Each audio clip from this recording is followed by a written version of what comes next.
इसके माइक वाले के पैसे नहीं दिए क्या आपने? पहले दो इसके एडवांस पे। तुम्हारा माइक बहुत अच्छा है, हैं?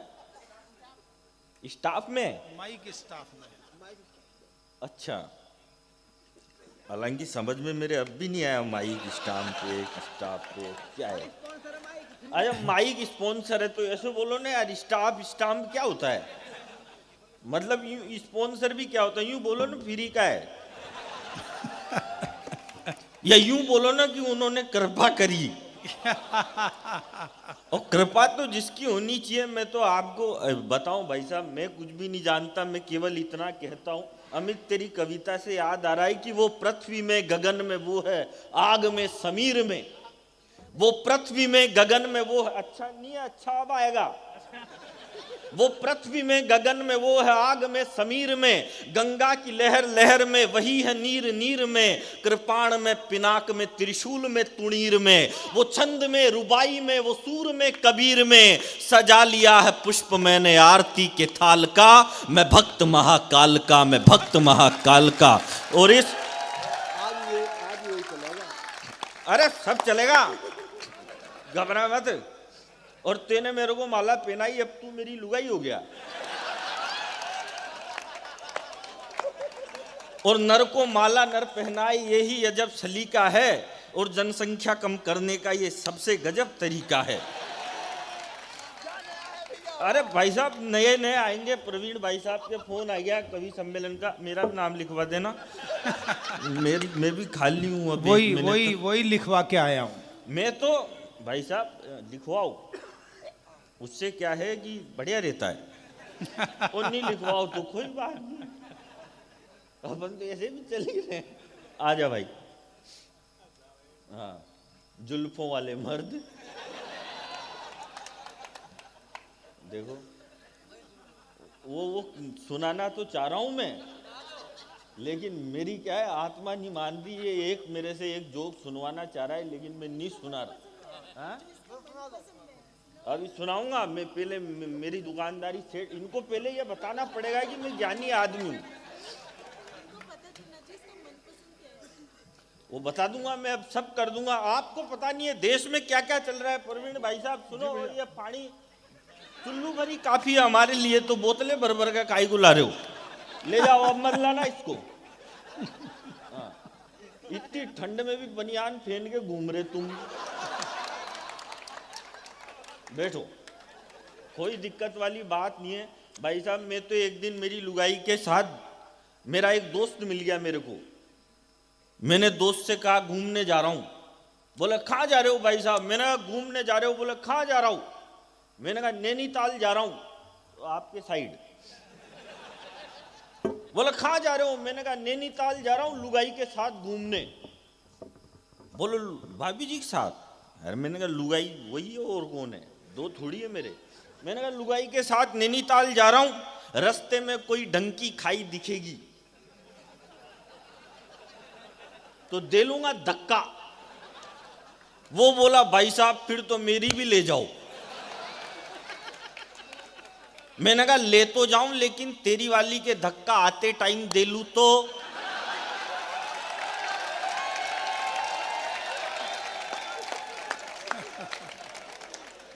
ऐसी ऐसी प्रॉब्लम चल रही भाई साहब। अभी वो लग गया सूर्य ग्रहण, ग्रहण लग गया।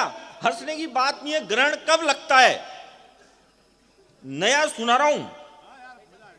ग्रहण कब लगता है भाई साहब? जब दो लोगों के बीच में तीसरा आता है तो ग्रहण लगता है। भाई सूरज के और पृथ्वी के बीच में चांद आ गया तो ग्रहण लग गया। हमारे पड़ोस में एक बंटी बबली रहते थे, बढ़िया ब्याह चल रहा था उनका, बीच में चिंटू आ गया, ग्रहण लग गया। रूस और यूक्रेन ढंग से रह रहे थे, बीच में नाटो आ गया, ग्रहण लग गया।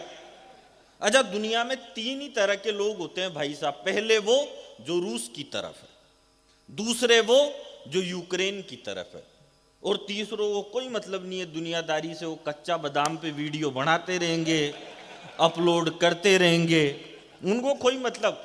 ग्रहण तभी लगता है जब दो के बीच में तीसरा आता है। रूस और यूक्रेन बढ़िया रह रहे थे, लेकिन नाटो आ गया तो ग्रहण लग गया। एक बार अखिलेश जी बन जाते थे, एक बार मायावती आ जाती थी, बीच में योगी बाबा आ गए तो ग्रहण लग गया। बढ़िया खासा देश चला रहे थे सोनिया जी और मनमोहन जी, और बढ़िया चल रही थी कांग्रेस, बीच में राहुल आ गया, ग्रहण लग गया। भाई साहब ऐसा ग्रहण लगाया हटने का नाम ही नहीं ले रहा। ग्रहण कब लगता है? जब दो के बीच में तीसरा आता है। अब ये बढ़िया दोनों बैठे रहे बीच में, तुम तीसरे काहे को आए? ग्रहण लग गया। मैं बहुत इंटेलिजेंट आदमी भाई साहब, मेरे जितना इंटेलिजेंट आदमी आपको पूरी दुनिया में कहीं भी नहीं मिलेगा। चाहे आप मोहम्मद 2 किलोमीटर से चूक गए। अब मैं आपको एक बात बताऊं, हम 4 भाई हैं। जो मेरा सबसे बड़ा भाई है वो एमकॉम पास है और वो बेरोजगार है। जो मेरा दूसरा भाई है वो एमबीए पास है और वो भी बेरोजगार है। जो तीसरा है वो एमए है, जो कोई भी कर लेता है। अब वो भी बेरोजगार है। और जो चौथा है वो मैं हूं। मैं केवल 6ठी पास हूं और मैं हिंदुस्तान के हंसी के सबसे बड़े show the great Indian laughter challenge का विजेता हूं। इसमें कोई ताली बजाने की बात नहीं थी। बात यह है कि जो बेवकूफ बोल रहे हैं कि हम चांद पे जाने से 2 किलोमीटर से चूक गए, हम चांद पे जाने से 2 किलोमीटर से चूक गए। अब एक बात बताओ, जब मेरे पिताजी को लाफ्टर चैंपियन पैदा करने के लिए 3 पड़ाव पार करने पड़े और ये एक बार में ही बोले हम चांद पे जाने से 2 किलोमीटर से चूक गए, हम चांद पे जाने से 2 किलोमीटर से चूक गए। अरे ट्राई तो करो। बहुत अच्छे, वाह वाह वाह वाह। अच्छा क्या भाई साहब, ट्राई करोगे जब पहुंचेंगे ना चांद पे, लोग कोशिश ही नहीं करे। अरे जिस देश में अब्दुल कलाम जैसे वैज्ञानिक जन्म लेते हो वो देश एक बार चांद पे जरूर पहुंचेगा। कि करीना को सेफ ले गया, यश को अभिषेक ले गया, धीरज धर के धीर ले गया, दीपिका को रणवीर ले गया। अरे कर रहा है मुश्किल जीना इश्क कमीना, और कर रहा है मुश्किल जीना इश्क कमीना। और किसके साथ चली गई कैटरीना? विक्की कौशल के साथ। मेरे को भूल गया था, मेरे को नाम याद नहीं आ रहा था। मैं सोच रहा क्योंकि हीरोइन का मालूम भी नहीं रहता ना कौन किसके साथ चल जाए। हमारे देश में प्रॉब्लम यह है, अभी राजस्थान में भाई साहब बरसात ज्यादा आ गई, एमपी में भी आ गई, तो बहुत सारे किसानों की फसलें खराब हो गई। तो किसानों ने मुआवजा मांगा सरकार से, बोले कि मुआवजा दो। मेरा आज दिन तक समझ में नहीं आई ये सारे कवि माड़ा यही क्यों लटकाते हैं, इधर भी तो डर सकते हैं। राजस्थान में किसानों की फसलें बर्बाद हो गई तो उन्होंने मुआवजा मांगा, बोले मुआवजा दो। तो राजस्थान की विधानसभा में खड़े होकर एक नेता ने कहा, किस बात का मुआवजा? अगर बरसात ज्यादा आ जाए तो ये किसान मुआवजा मांगने चले आते हैं, अगर बरसात नहीं आए तो ये किसान मुआवजे की भीख मांगने चले आते हैं। किस बात का मुआवजा? हमारी वजह से थोड़े ही इन किसानों की फसलें खराब हुई है। तो मैंने कहा, नेताजी किसानों की तो केवल फसलें खराब हुई है, मगर आपका बयान सुनकर तो ऐसा लगता है जैसे आपकी नस्लें खराब हो चुकी है।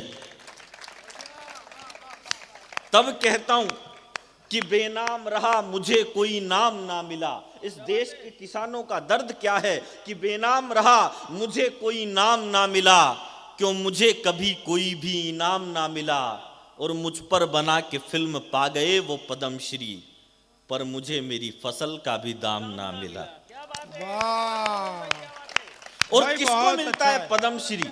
2 ठुमके लगाकर नाचने वाली विद्या बालन को इस देश में पद्मश्री का पुरस्कार दिया जाता है। जिसने गीत लिखा कि ये मेरी जमीन महफूज रहे, तेरी रग रग में मेरा इश्क बहे, तेरी मिट्टी में मिल जावा, गुल बन के मैं खिल जावा, उस मनोज मुंतजिर का इस देश में तिरस्कार किया जाता है। और अपना टाइम आएगा, तू नंगा ही तो आया था, क्या लेके जाएगा। जैसे गीतों को जब फिल्म फेयर अवार्ड मिलते हैं तब जाके अमित शर्मा और राम भदावर जैसे कवियों को बोलना पड़ता है। एक वेश्या पर फिल्म बनी गंगूबाई काठियावाड़ी, उसे 5000 स्क्रीन मिलती है, और कश्मीर फाइल्स को जब 300 स्क्रीन पर रोक दिया जाता है तब बोलना पड़ता है।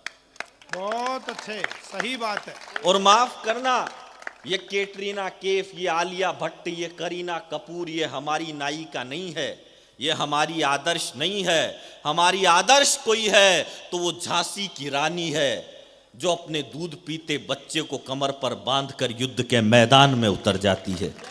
बिल्कुल। हमारी नायिका अगर कोई है तो वो चित्तौड़ की महारानी पद्मिनी है, जो जलना पसंद करती है मगर किसी अलाउद्दीन खिलजी के आगे झुकना पसंद नहीं करती। और इस सीता मऊ की पवित्र धरती पर, इस छोटी काशी में बोल के जा रहा हूं, ये विमल बेचने वाला अजय देवगन भी हमारा हीरो नहीं है।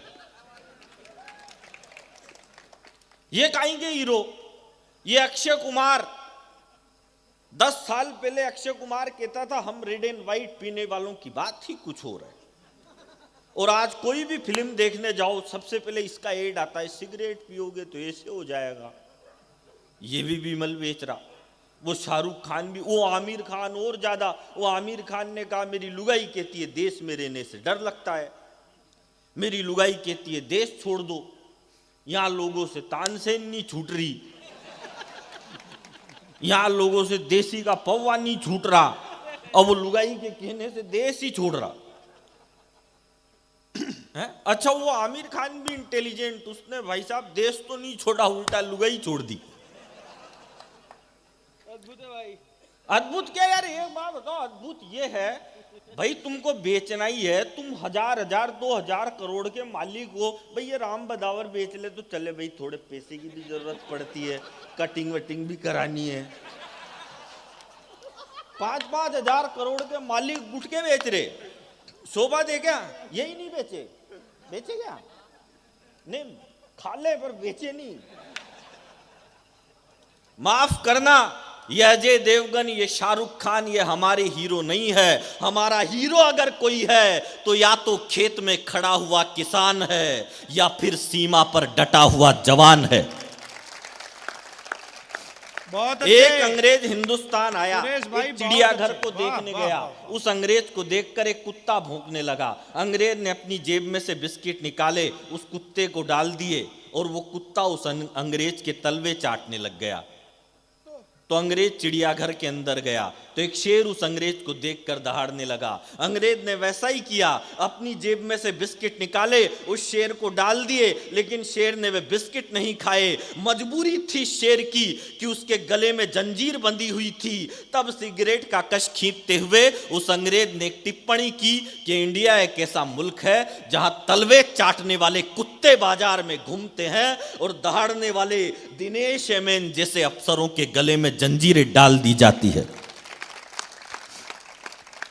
इसलिए मैं कहता हूं कि गुमा था उसको कोई छू नहीं सकता, उस सूरज को भी गोलगप्पा समझकर खा लिया था। गुमा था कोई छू नहीं सकता, उस सूरज को भी गोलगप्पा समझकर खा लिया था। खुद को खतरे में डालकर मां की आजादी का बीड़ा उठा लिया था। खुद को खतरे में डालकर मां की आजादी का बीड़ा उठा लिया था। खुद को खतरे में डालकर मां की आजादी का बीड़ा उठा लिया था। दुश्मन के खेमे में अकेले जाने का साहस जुटा लिया था। और ये आंधी तूफान क्या बिगाड़ लेंगे मेरा, मैं भक्त हूं उसका जिसने पूरा पहाड़ हथेली पर उठा लिया था। बहुत अच्छे, बहुत अच्छे। अच्छी बात नहीं है। मैं आपको बताऊं, मैं दुनिया में सबसे ज्यादा अगर किसी की इज्जत करता हूं तो केवल मेरी लुगाई की करता, और किसी की भी नहीं करता। इसका कारण है, हाँ? मैं तो एक दिन मेरे पड़ोस का एक लड़का आ गया मेरे पास, बोलो अलबेला जी ज्ञान दो। मैंने कहा क्या ज्ञान चाहिए? बोलो भाई साहब ज्ञान दो, मेरा ब्याह होने वाला है। तो मैंने कहा ब्याह होने वाला है तो सबका ही होता है। बोलो भाई साहब ऐसा ज्ञान दो जो लुगाई जिंदगी भर मेरे संपट में रहे। तो मैंने कहा ले जा ज्ञान। शादी कब है? बोलो भाई साहब अगले साल 19 नवंबर को। मैंने कहा ठीक है ले जा ज्ञान। मैंने कहा तू पीता है? बोलो भाई साहब मैं तो हाथ ही नहीं लगाता। तो मैंने कहा हो गया काम। मैंने कहा कुछ भी नहीं करना, शादी के दिन पहले ही दिन लुगाई के पास एक दारू की बोतल ले जाके रख देना। लुगाई देखते ही कहेगी ये कैसा पति मिल गया मेरे को, ये शादी के पहले ही दिन दारू की बोतल लेके आ गया। मेरे तो कर्म ही फूट गए। तो उसी के सामने दीवार पे फेंक के फोड़ देना और कह देना आज से तेरे प्यार में बंद।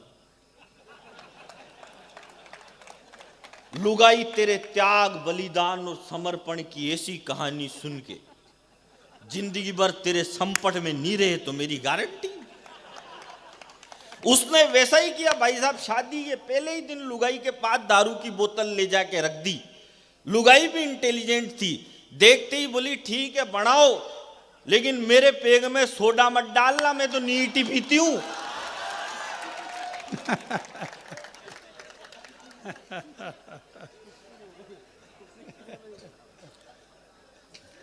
मस्ती मजाक में रहना चाहिए। मेरी लुगाई तो एक दिन मेरे से बोली लोग कहीं घूमने चलते हैं। मैंने कहा चल। बोलो कहाँ चलोगे? मैंने कहा एक काम कर शमशान घाट में चलते हैं। बोली यहाँ शमशान घाट कोई घूमने की जगह? मैंने पागल लोग मरते हैं वहां जाने के लिए। आहा वाह वाह। और तू मना कर दी। बहुत मैं अच्छे। दुनिया में सबसे ज्यादा इज्जत मेरी लुगाई की क्यों करता हूँ? सबको करनी चाहिए। आप सबको करते हो। हाँ बर्रात तेरा ब्याह ही नहीं हुआ, ब्याह हो जाए जब कर लेना। मैं तो मेरी लुगाई को एक दिन कोटा में ले गया, मार्केट में घूम रहा। ये सुनील जी मेरे को, मैं हाथ में हाथ डाल के घूम रहा। सुनील जी मिल गए मेरे को, बोले यार तुम तो बड़ा प्यार करते हो वाइफ से, हाथ ही नहीं छोड़ रहे। अरे मैंने कहा इसका हाथ छोड़ता हूं, ये कभी साड़ी की दुकान में घुस जाती है, कभी ज्वेलरी की दुकान में घुस जाती है। फिर वो दुकान में गई साड़ी की में, उसने 500 साड़ी पलट पलट के देखी। 500 साड़ी पलट के देखने के बाद बोली भाई साहब वो वाले डिब्बे में क्या है वो दिखाओ। बोला मैडम मेरे खाने का टिफिन है, उसको भी खाओगी क्या? लेकिन मैं इज्जत लुगाई की इसलिए करता हूं, उसने 500 साड़ी पलटी, खरीदी एक भी नहीं।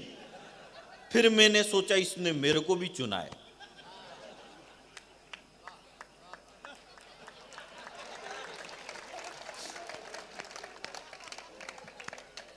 मैं तो आपको बताऊं,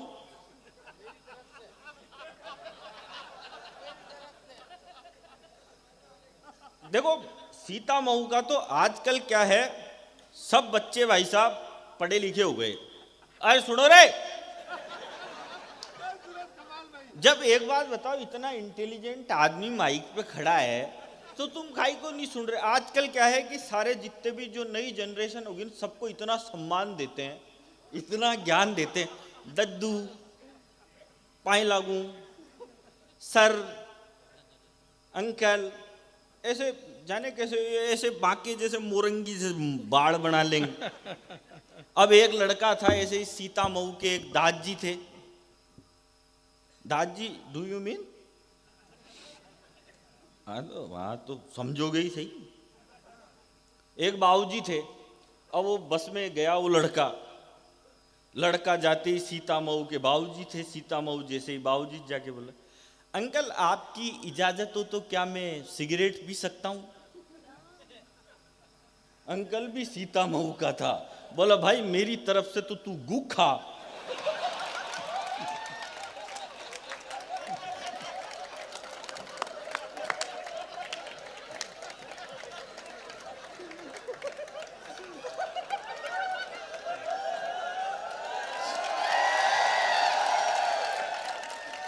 अब मिल गई तेरी आत्मा को शांति, ये सुनवाना चाह रहा था।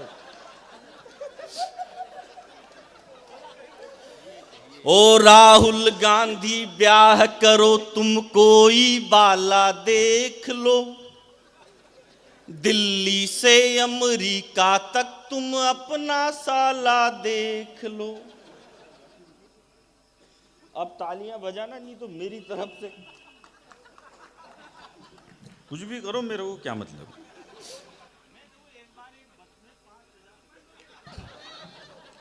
ये माइक भी भाई साहब, बहुत सारे तो माइक अब तक सीटी बजाते थे, ये बंद हो जाता है। फ्री में ऐसे ही मिलता है। माइक बहुत अच्छा है, माइक में कोई कमी नहीं। अरे तो फ्री में क्या चाहिए तुमको, उनने दे दिया जो ही, उसके हाथ जोड़ो पांव पड़ो। माइक खराब हो अच्छा हो, तुम तो सब पैसे ले लेके आए यहाँ। वो अच्छा है, बहुत बढ़िया माइक है आपका, मेरे को जरूरत हो तो हमारे भी लगवा देना। वो एक बार क्या हुआ, एक बस में 5,000 नेता बैठ के जा रहे थे। क्या हुआ? हाँ बस में, अरे मेरी बस है, मैं तो उसके ट्रेन बना के ले जाऊं, तुम्हारे क्या मतलब, मैं तो एक के पीछे एक जोड़ दूं, तुम्हारी तरह यहाँ जगह खाली थोड़ी करनी। ये क्या है, ये मेरे से जोश जोश में ऐसे हो जाता है। ये बच्चा, कोई बात नहीं, बढ़िया है। मेरे जो जैसे प्रवीण जी आप संचालन कर रहे हो प्रोग्राम, ऐसे कभी कभी मेरे को भी दे देते हैं। अब एक बार एक बड़ा कवि था, मेरे से भी बड़ा और आपसे बड़ा, वो उसने मेरे को कह दिया मैं संचालन कर रहा, अब मेरे में लखन तो है नहीं। उनने कहा यार मैं थोड़ा अमेरिका न्यूजीलैंड लंदन वंदन गया हूँ, तो तू थोड़ी माइक पे सरका देना, जो अपनी झांकी जम जाएगी। तो मैंने सरका दी। मैंने कहा भाई साहब इतने बड़े कवि, भाई साहब इतने बड़े कवि, भाई साहब ने 65,000 देशों की यात्रा करी। फिर मेरे को बाद में मालूम चला इतने तो देश ही नहीं होते, थोड़ी ज्यादा सरक गई अपन से। तो ये क्या है, थोड़ी ज्यादा गड़बड़ हो जाती है मेरे से, लेकिन मैं ऐसी कोई बात, मैं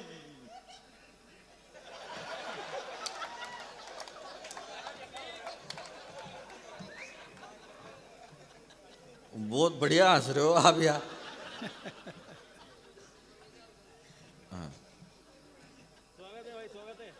तो स्वागत ही करोगे ना, और क्या करोगे। तेने भी तो 4 गीत सुनाए थे, मैं भी सुनाऊंगा। सुनाना चाहिए, क्या जा रहा। हालांकि मैं गीत क्या है, तुम्हारी आवाज बहुत अच्छी है, और तुम तो खैर सुरेश बैरागी जी के सुपुत्र हो और बाल कवि बैरागी जी के परिवार के हो, तो आपको तो ऐसे ही कविता विरासत में मिली है। आप तो ऐसे ही सौभाग्यशाली हो जो मंदसौर जैसे पशुपतिनाथ के चरणों में पैदा हुए हो। इससे बड़ा सौभाग्य क्या हो सकता है। हाँ, ऐसे बोलना पड़ता है। तो ये मंदसौर में बुलाएगा अगले महीने, वहां भी ये प्रोग्राम। नहीं बोलो तो बुलाए ही नहीं। हाँ, अब ये राजनीति की बहुत सारी बात होगी ना, ये कह रहे थे बहुत सारी बातें। अब मैं बताऊं, मोदी जी इतने अच्छे आदमी हैं, वो एक अमेरिकन, एक चाइनीज और एक इंडियन, तीनों आपस में मिले। तो अमेरिकन बोला भाई साहब पिछले दिनों हम गुजरात के एक आदमी की किडनी बदल के आए, उसको 10 लाख रुपए का काम मिल गया। दूसरा वो चाइना का था, बोला ये तो कुछ भी नहीं है भाई साहब, हम तो गुजरात में एक आदमी का दिल बदल के आए, उसको 50 लाख का काम मिल गया। तीसरा इंडिया का था, बोलो भाई साहब हमने तो कुछ भी नहीं किया, हम तो गुजरात का एक आदमी बदल के दिल्ली लाए थे, तब से सारा देश ही काम मांग रहा है। अच्छा, मोदी जी ने क्या करा, मोदी जी ने यूपी में बाबा जी को मुख्यमंत्री बना दिया, एक पतंजलि के बाबा जी उनको व्यापारी बना दिया, और देश में जितने भी व्यापारी है सबको बाबा जी बनाने में लगे हुए हैं। मैं आपको बता दूं, मैं किसी भी राजनीतिक पार्टी का आदमी नहीं हूं, न मैं बीजेपी का आदमी हूं, न मैं कांग्रेस का आदमी हूं, मैं केवल मेरी लुगाई का आदमी हूं, वो किसी का भी नहीं। और ये भी इसलिए बोली क्योंकि पहले किसी ने नहीं बोली तो बच गई थी तो बोल दी। अजय, कांग्रेस वाले भी कम नहीं है।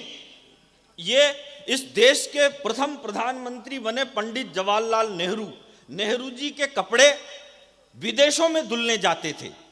नेहरू जी के कपड़े जर्मनी में धुलने जाते थे, विदेशों में धुलने जाते थे। मोदी जी ऐसा कुछ भी नहीं करते। मोदी जी के 10-20 जोड़ी गंदे होते हैं, वो खुद ही विदेश चल जाते हैं। एक बार में ही सारे धुलवा लाते हैं, कौन टेंशन पाले। अच्छा, कांग्रेस वाले भी कम नहीं है। ये कांग्रेस वाले, जब इस देश के बीजेपी के पहले प्रधानमंत्री बने अटल बिहारी वाजपेयी जी, तो अटल जी की इन्होंने 13 दिन में सरकार गिरा दी कांग्रेस वालों ने, और बोले कि अटल जी बिल्कुल भी अच्छे प्रधानमंत्री नहीं है, इन बीजेपी वालों को देश चलाना नहीं आता। फिर अटल जी थोड़ा पीछे हटे, फिर अडवाणी जी मुख्य धारा में आए। तो फिर अडवाणी जी ने क्या करा, उन्होंने जिन्ना की मजार पे फूल चढ़ा दिए। तो जिन्ना की पे तो नहीं चढ़े, उनकी खुद की पे ही चढ़ गए।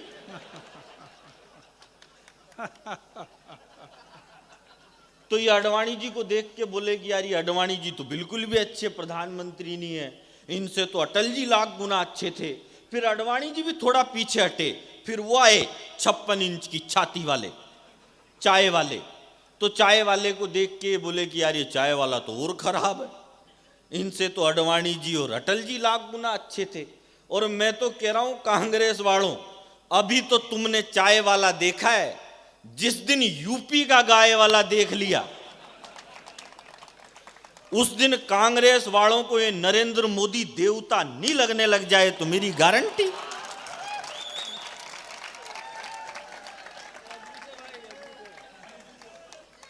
एक तरफा काम थोड़ी करे यार।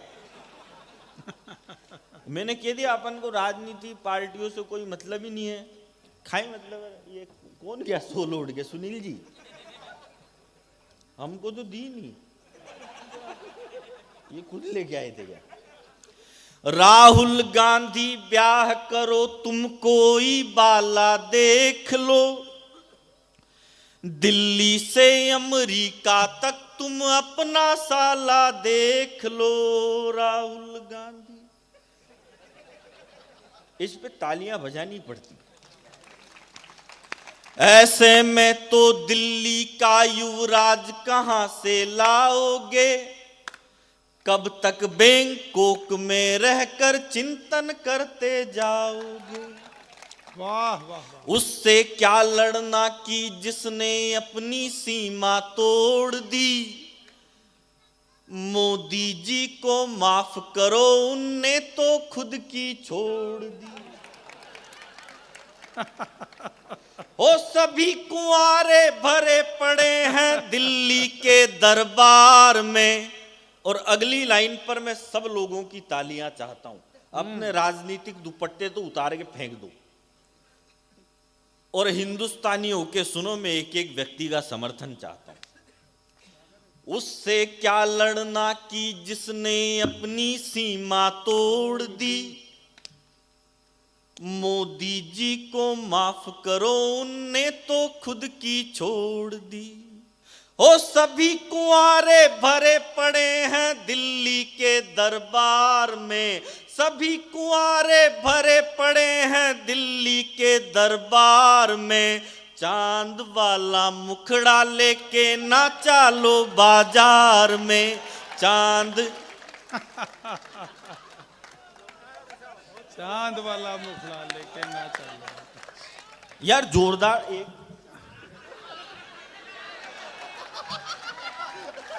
चांद वाले मुखड़े पे चांद वाले नहीं माला पहनाई, हाँ। और मेरे को भाई साहब किसी की मंच के चांद ने माला पहनाई। मेरे को वंस मोर से ज्यादा किसी की लोडी पे हाथ घुमाने में मजा आता है। ये जो परम सुख मिलता है ना, ये किसी भी काम में नहीं मिलता है। अभी मोदी जी चीते लेके आए 8 चीते लेके आए। तो अब ये राजनीतिक पार्टियां भाई साहब क्या करें, कोई भी कच्चा काम कर दे बीजेपी तो कांग्रेस वाले कहेंगे अरे बहुत बेकार है। तो ये सड़क बनाई है कि कोई बीजेपी वालों ने, अगली बारिश आन दो, खत्म। कांग्रेस वाला कितने भी अच्छा कर दो तो बीजेपी वाले कहेंगे अरे इनकी पार्टी खत्म है। ऐसे करते हैं। अब मोदी जी चीते लेके आए तो बोले कि ये भाई साहब, ये कांग्रेस वाले बोले ये चीते थोड़ी है, तो बिल्लियां हैं। अब देखो, ससुराल से आती तो भाई साहब गाय ही है, वो तो फिर 1 साल तक रहती है ना, तब बनती है शेरनी।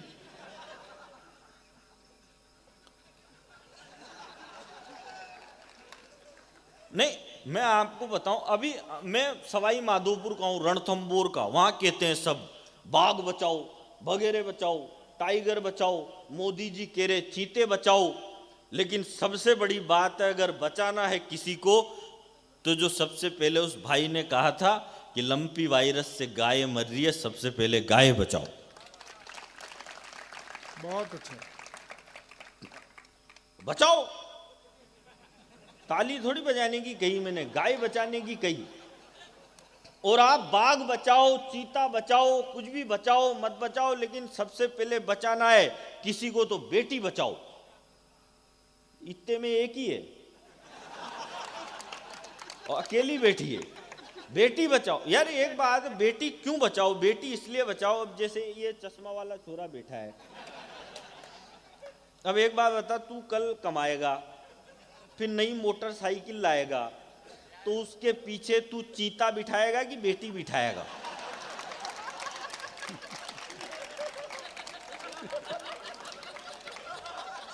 भाई जिसको बिठा सकते हो उसको बचाओ,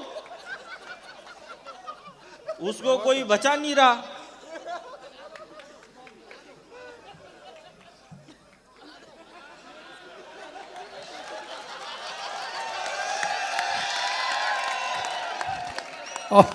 और बचा ले बेटी। जिसके दीदार में बैठे थे बरसों से इंतजार में, वो बेवफा निकली न जाने कितनों के प्यार में।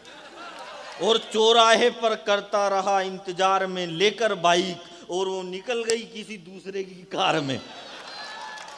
लेकिन मैं भी कह दूं, इश्क में इतने कुएं हैं मुझे मालूम न था, तेरी उल्फत में धुएं हैं मुझे मालूम न था। और मैं तेरे कांधे पे सर रख के शाम बैठा था, मेरे को भी तेरी माला ने पहननी, क्योंकि तेरी जुल्फों में जुएं हैं मुझे मालूम था।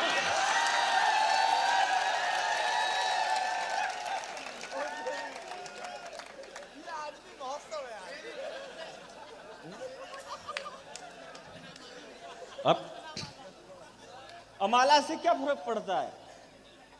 माला से क्या होता है भाई साहब? ब्याह में अपने पितरों में नहीं देखते आप, उसमें ही हो जाता है ब्याह। तो माला वाला, अब यार जब पुराने टाइम में ब्याह होते थे, जब तो माला थी नहीं।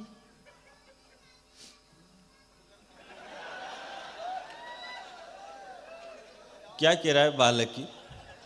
बेटा मैं तेरे को परीक्षा में पास होने का फार्मूला देके जा रहा हूं। मैं जब 5वीं 6ठी क्लास में पढ़ता था तो मैं पूरी कॉपी खाली छोड़ता था, पहला पन्ना खाली, दूसरा खाली, तीसरा खाली, चौथा खाली, और एंड के पेज पे लिखता था, मास्टर तूने तेरी माँ का दूध पिया है तो पास करके दिखा। अपना 8 दिन तक फेल होने का चांस ही नहीं आया। दिमाग से कहा, हमको तो स्कूल में मास्टर बता बेटा लड़की में कौन सी ई की मात्रा लगती है? मैंने कहा गुरुजी पहले लड़की दिखाओ, लड़की अगर अपन से बड़ी है तो बड़ी की लगा देंगे, और छोटी है तो छोटी की लगा देंगे, और बराबर की तो फिर मात्रा लगाने की जरूरत क्या है? ब्याह करो ना यार। वो मैं आपको बताऊं, एक इसमें हंसने की बात नहीं है। एक अमेरिकन आया, वो परवीन भाई साहब, मेरे को कितनी देर बोलना है बोल देना, मैं बैठ जाऊंगा। नहीं 10 मिनट और सुना दो, 10-15 जब तक आपका मन करे। मेरा तो मन तो सुबह तक का कर रहा है। तो सुनाते रहो, क्या दिक्कत है? हाँ। हालांकि मन से कोई फर्क नहीं पड़ता, आदमी कुंवारा रहता है तो फिर मन की बात उसको रेडियो पे ही करनी पड़ती है। खा करे हो। वो एक अमेरिकन हिंदुस्तान में आया तो एक होटल में खाना खाने के लिए गया। उसने पूछा, बोलो भाई साहब ये चिल्ली पनीर कितने का है? बोलो भाई साहब ये चिल्ली पनीर है 10 रुपये प्लेट। बोलो और ये मसाला डोसा? बोले 12.5 रुपये प्लेट। बोलो वेज मंचूरियन? बोलो भाई साहब 7 रुपये प्लेट।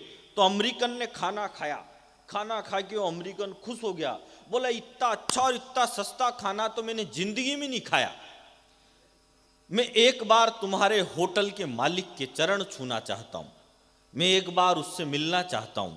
तो बोला भाई साहब होटल का मालिक तो मेरी लुगाई के साथ बिजी है।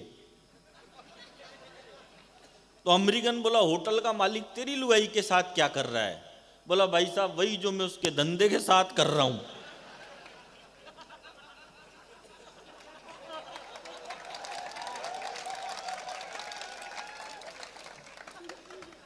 ओ उठो हिंद के वीर जवानों, कृष्ण चलो बलराम चलो। अभी क्या नहीं अच्छा, बस 5-1 मिनट और सुनाऊंगा। नहीं आप तो सुन रहे हो, लेकिन ये भी तो सुने ना, फिर ये उठ कर दें तो मेरी तो दुकानदारी बिगड़ जाए। लाफ्टर चैंपियन और फैले सही में, सारा टेक खत्म हो जाए। अभी रशिया और उसका यूक्रेन का युद्ध चला तो भारत के बहुत सारे बच्चे वहां पे फंस गए रशिया और यूक्रेन के युद्ध में। तो यूक्रेन से निकलने का उनको रास्ता चाहिए था, निकलने का कोई रास्ता नहीं था, लेकिन एक तरीका बताया हिंदुस्तान की सरकार ने वहां से निकलने का। आपको लगे कि वो तरीका ठीक था तो एक बार इस सरकार के लिए तालियां बजनी चाहिए। उन्होंने क्या आइडिया सुझाया और कितना ताकतवर हुआ हिंदुस्तान। उठो हिंद के वीर जवानों, कृष्ण चलो बलराम चलो। उठो हिंद के वीर जवानों, कृष्ण चलो बलराम चलो। मोदी ने संदेश दिया है भारत मां के धाम चलो। उठो हिंद के वीर जवानों, कृष्ण चलो बलराम चलो। मोदी ने संदेश दिया है भारत मां के धाम चलो। रशियन यूक्रेनी सेना दोनों सलाम ठोकेंगे बस। रशियन यूक्रेनी सेना दोनों सलाम ठोकेंगे बस। वीजा को गोली मारो, हाथों में तिरंगा थाम चलो। अमर तिरंगा लहरा डाला मोदी ने संसार में। चांद वाला मुखड़ा लेके नाचा लो बाजार में।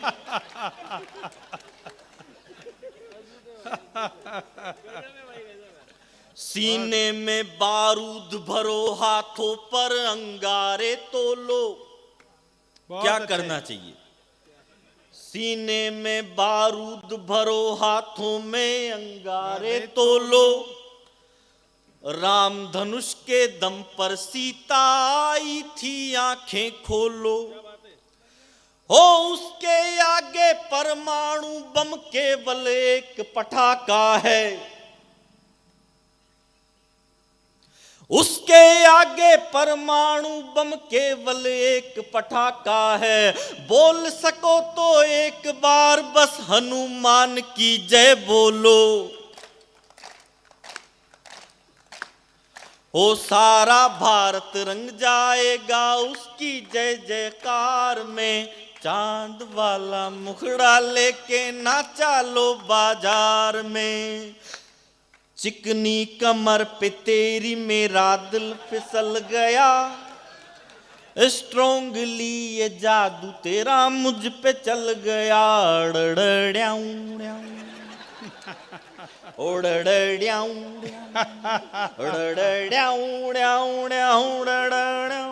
इन्हें सारे फंडे हैं आते। नाक इंडिया की कैसे कटाते। हालांकि आजकल तो ऊंची कर दी उनने। हाँ ये वाले जो उधर वंश मोर कर रहे हैं वो डणंग डणंग डणंग वो सुनना चाहते हैं। वो आएगा ना भाई साहब, पर आएगा आएगा टाइमिंग पे आएगा, ऐसे नहीं आएगा। बहुत अच्छे सुरेश, टाइमिंग पे आता है। चाय में बिस्किट डालते हो ना तो ज्यादा डूब जाए तो वो अंदर पड़ जाता है, जल्दी निकाल लो तो सूखा रह जाता है। टाइमिंग से निकालना पड़ता है उसको।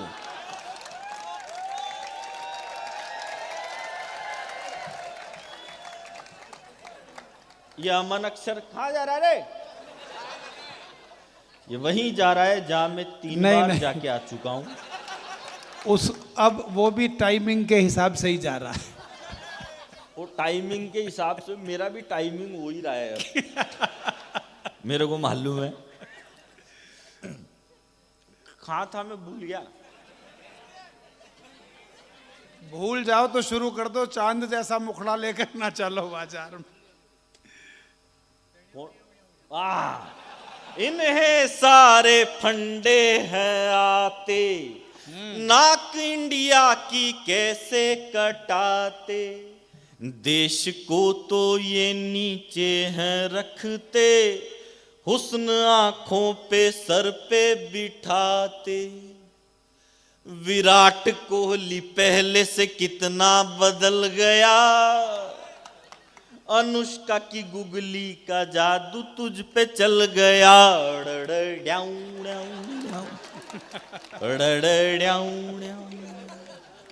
मिलती थी रोज मुरारी से, पर सेटिंग थी गिरधारी से, खर्चा राजू से लेती थी, शर्माती थी बनवारी से मिलती थी। आप तालियां नहीं बजा रहे यार। जाते हैं वो हो गई पूनम ढिल्लो सी, वो हो गई पूनम ढिल्लो सी, हम रह गए अटल बिहारी से मिलती थी रोज मुरा। देखो मेरी हालत है ना, उस शोले पिक्चर देखी है आपने, उसमें वो गब्बर सिंह था, उसको धर्मेंद्र को बांध देता है और फिर कहता है बसंती जब तक तेरे ठुमके चलेंगे तब तक इसकी सांसें चलेगी, जब तक आपकी तालियां चलेगी ना तब तक ही चलेंगे हम तो।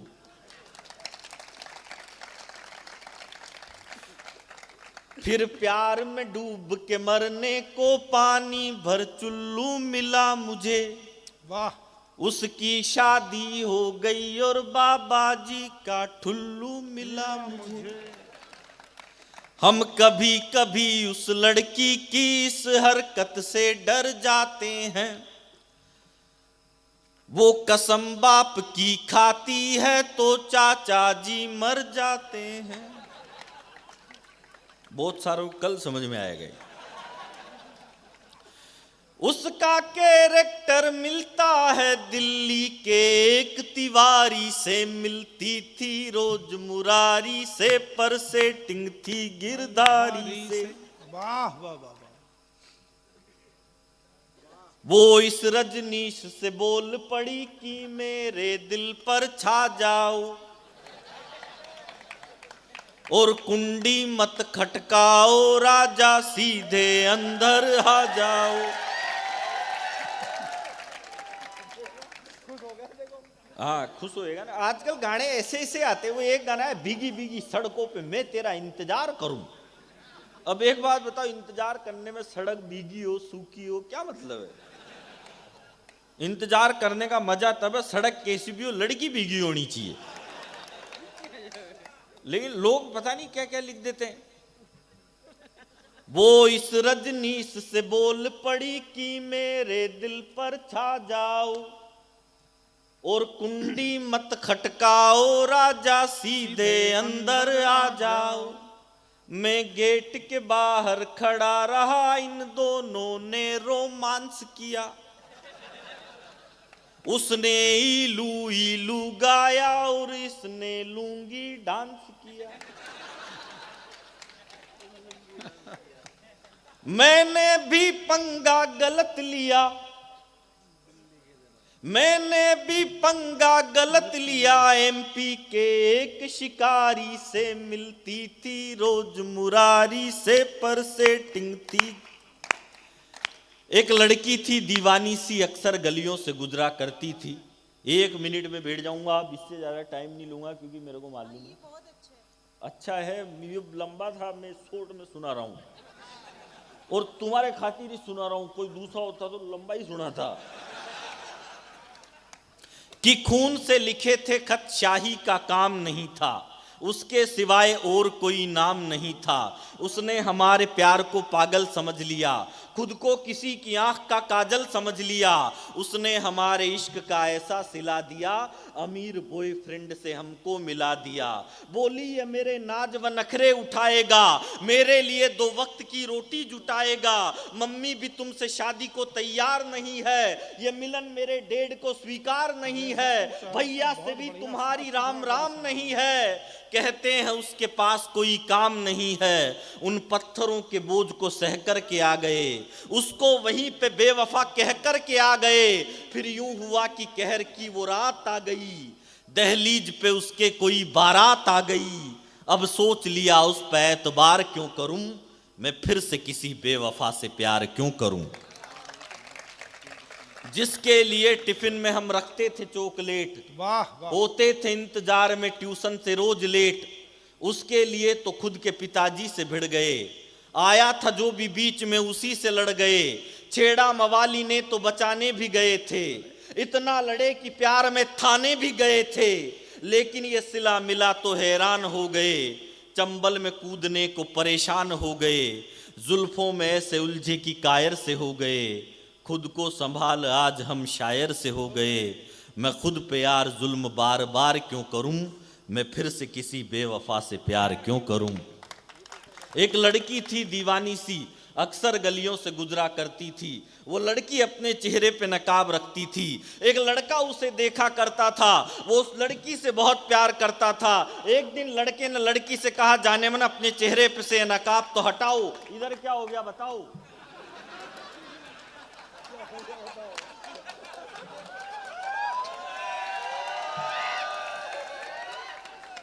इधर कुछ कर रहे गए। देश को खतरा हमेशा पीछे से ही रहता है, वो पीछे भी साइड से रहता है। बस 2 मिनट और दे दो, 2 मिनट में जा रहा हूँ। मांगी एक थी मैंने, पर हो जाती है 2। बहुत अच्छे, पढ़िए, पढ़ो सुरेश भाई, बहुत। एक लड़की थी दीवानी सी, अक्सर गलियों से गुजरा करती थी। वो लड़की अपने चेहरे पे नकाब रखती थी। एक लड़का उसे देखा करता था, वो उस लड़की से बहुत प्यार करता था। एक दिन लड़के ने लड़की से कहा, जाने मन अपने चेहरे पे से नकाब तो हटाओ, अपना ये चांद सा चेहरा तो मुझे दिखलाओ। लड़की बोली कि जिस दिन अपनी पहली पिया मिलन की रात हो जाए, जिस दिन तेरा मेरा मिलना हो और बादलों से बरसात हो जाए, मैं उस दिन अपने चेहरे पे से नकाब हटा लूंगी और ये चेहरा आपको दिखा दूंगी। धीरे धीरे दिक्कतें बढ़ने लगी, लड़की लड़के से रोज मिलने लगी। एक समय ऐसा आया, 7 दिन तक वो लड़की लड़के से नहीं मिली। लड़की लड़के के घर पर गई, पड़ोसियों ने बताया कि उस दीवाने की तो मौत हो चुकी।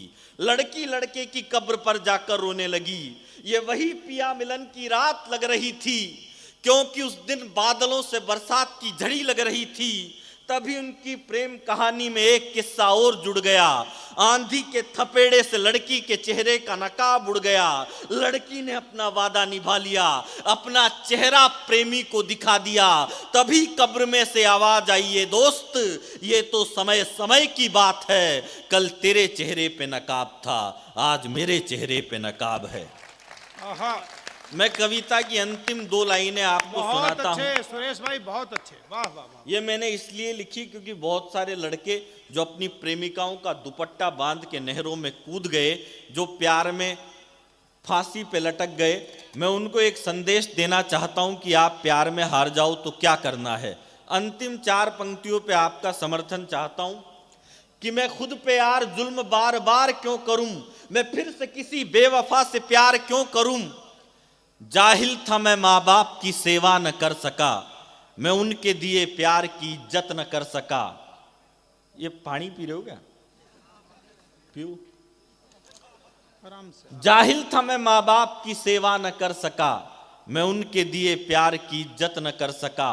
मैं भाई की पढ़ाई में भी कुछ न कर सका, मैं बहन की विदाई में भी कुछ न कर सका।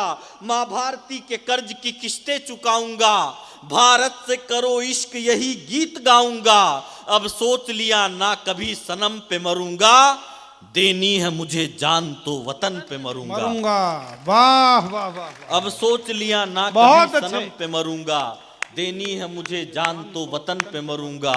मैं दुश्मनों की गोलियों पे मुस्कुराऊंगा, लपेट तिरंगा बदन पे लौट आऊंगा। मैं चाहता हूं दुश्मनों को मार कर मरूं, मैं फिर से किसी बेवफा से प्यार क्यों करूं। बहुत बहुत धन्यवाद, बहुत बहुत आभार।